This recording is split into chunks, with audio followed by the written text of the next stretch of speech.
Keberadaan Jepara sebagai kota pelabuhan yang sangat masyhur mempunyai sejarah sangat panjang. Sebagai kota tua, Jepara sering disebut-sebut dalam sejarah kerajaan di Nusantara. Dalam beberapa sumber babat, Jepara sering dihubungkan dengan legenda-legenda zaman Hindu.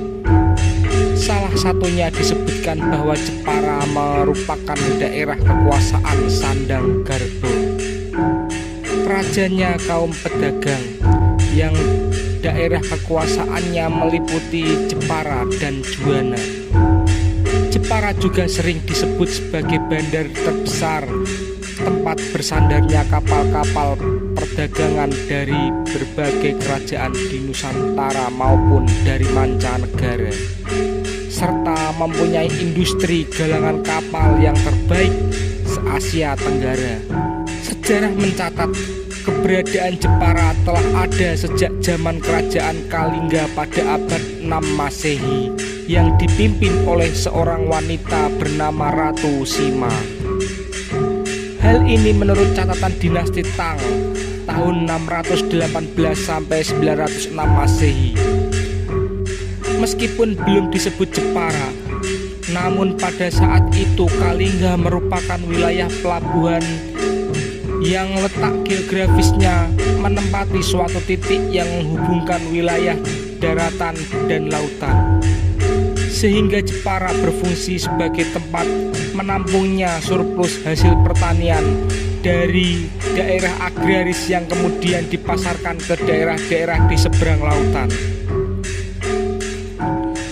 Bahkan dalam kronik dinasti Tang juga disebutkan pada tahun 647 sampai 666 Masehi, kerajaan Kalingga telah mengirimkan utusan ke Cina sebagai hubungan diplomasi dan sekaligus persahabatan dua negara. Dalam berbagai sumber sejarah lainnya memperkuat dugaan bahwa kerajaan Kaling benar-benar berada di wilayah Jepara. Mungkin pada saat itu belum bernama Jepara, namun ada sebuah cerita pada tahun 1961 di desa bernama Blingoh, Kecamatan Keling, Kabupaten Jepara, pernah ada seorang petani bernama Pak Rebinah menemukan sebuah barang kuno di hutan Donorojo. Di antaranya dua buah cincin dengan gambar seorang perempuan dan tulisan berhuruf Pallawa berbunyi Sima. Setelah periode kerajaan Kalingga, nama Jepara muncul kembali dalam berbagai sumber sejarah. Menurut Cornelis Lekerkerker, nama Jepara berasal dari kata ujung para yang kemudian berubah menjadi kata ujung muara dan jumpara. Secara etimologis, kata ujung para berasal dari bahasa Jawa yang terdiri dari dua kata. Ujung yang artinya bagian darat yang menjorok ke laut, dan para yang artinya menunjukkan arah. Sehingga jika kata ini digabungkan akan menunjukkan arti suatu daerah yang letaknya menjorok ke arah laut.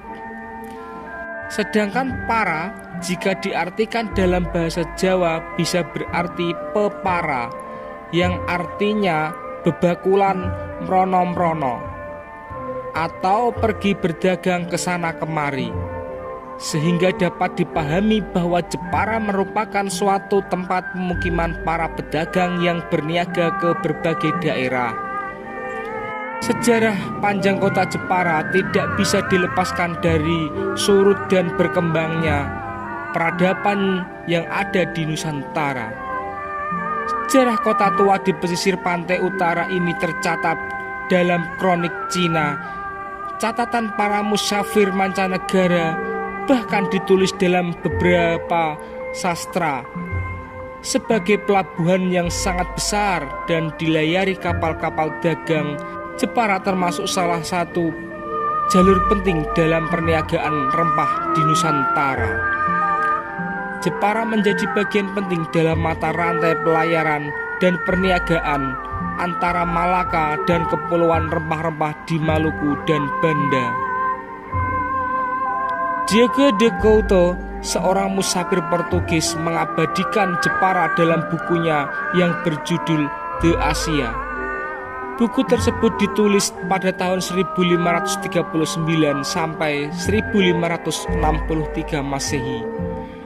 Dia mencatat bahwa pada saat Jepara melakukan pertempuran melawan Portugis di Malaka, ada seorang penguasa perempuan bernama Ratu Kalinyamat. Dalam bukunya, Diego de Couto menyebut Ratu Kalinyamat dengan sebutan Reina de Japora, Senyora Poderosa Rica, Ratu Jepara, seorang wanita kaya dan berkuasa. Sedangkan Tom Pires, seorang musafir yang juga berasal dari Portugis, dalam bukunya Suma Oriental mencatat Jepara sebagai pelabuhan terbaik yang pernah disinggahinya. Sejarah mencatat pada tahun 1551 Masehi, pasca runtuhnya Kerajaan Demak dan wafatnya suaminya Pangeran Hadlirin, Ratu Kalinyamat membawa Jepara pada puncak kejayaan, salah satunya mengembangkan pelabuhan Jepara sehingga salah satu pelabuhan yang terkenal dan terbesar. Selain memiliki galangan kapal terbaik di Asia Tenggara. Pada abad ke-17 pasca runtuhnya Keraton Kalinyamat karena gempuran Mataram, Belanda membangun sebuah benteng yang berada di loji gunung. Jepara tidak hanya mempunyai simbol hubungan antara Malaka dan kepulauan rempah-rempah seperti disebut di atas, tetapi kota pelabuhan ini juga berhubungan dengan Jambi dan kota-kota di sekitar pesisir timur Sumatera. Beras asal Jepara yang dikirim ke pelabuhan dari pedalaman atau dari Rembang misalnya dikirim ke Jambi untuk dipertukarkan dengan lada Jambi. Memasuki abad ke-19, Jepara telah surut, pelabuhannya sudah tidak lagi berfungsi dan pindah ke Semarang. Seorang sastrawan besar Indonesia, Pramudya Ananta, dalam buku roman sejarah tetraloginya merekam dengan baik kehidupan para tokoh pergerakan nasional yang berasal dari Jepara beserta dinamikanya. Raden Ajeng Kartini, Raden Mas Panji Sosrokartono, serta Dr. Cipto Mangunkusumo merupakan tokoh pergerakan nasional yang pernah lahir di Jepara.